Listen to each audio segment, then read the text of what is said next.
अस्सलाम वालेकुम जी दोस्तों, क्या हाल चाल है? ठीक हो सब? खैरियत से हो? तो उम्मीद करता हूँ सारे दोस्त ठीक होंगे। तो आज तो वीवर आपने देखी होगी मेरी वीडियो, तो मैं हज पे गया हुआ हूँ उम्रे करने के लिए। तो अभी मैं हरम पाक में हूँ, तो आपके लिए वीडियो बनाई है, तो ज़रूर आपने देखनी है। सब्सक्राइब करना है और लाइक करना है, ढेर सारा प्यार देना है। अल्लाह पाक आप जो भी मेरे ये अपना वीडियो देख रहे हैं, अल्लाह पाक सबको यहाँ पर बुलाए और आप उम्रा करो, हज करो। अल्लाह पाक आपकी दुआएं कबूल करे, आपकी अम्मी अबू वालदैन सब की दुआएं कबूल करे और सब अपने मकसद में कामयाब और खुश हो। अल्लाह पाक करम करे। मैं भी उम्रा भाई साहब किया है, देखिए माशाल्लाह टेंड करा लिया है, तो उम्रा किया है अल्हम्दुलिल्लाह। अभी हरम पाक में घूम रहे हैं, तो फिर चलेंगे सीधा मदीना शरीफ में, उधर भी आपको दिखाऊंगा। और इसी वीडियो को देखें अभी।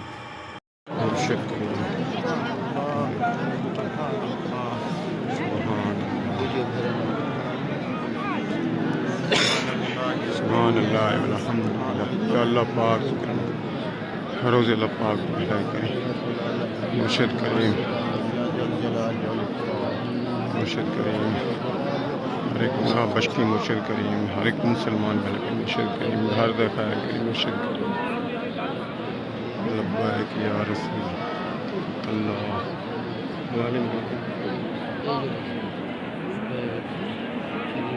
या अल्लाह,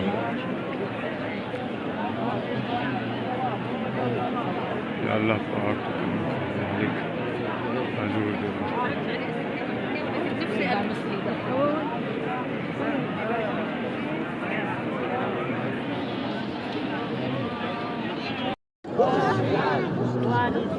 तस्वीर काट देनी तो अच्छी देना जानी बस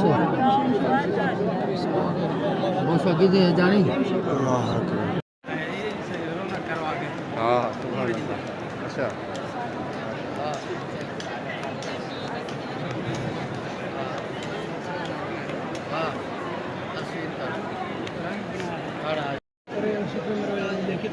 हाँ अच्छा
इधर पे हमाम पे कुछ टेंट करवाने हैं, गंज करवाने हैं। हमाम में माशाल्लाह से चेक करें, इधर से गंज करवाते हैं।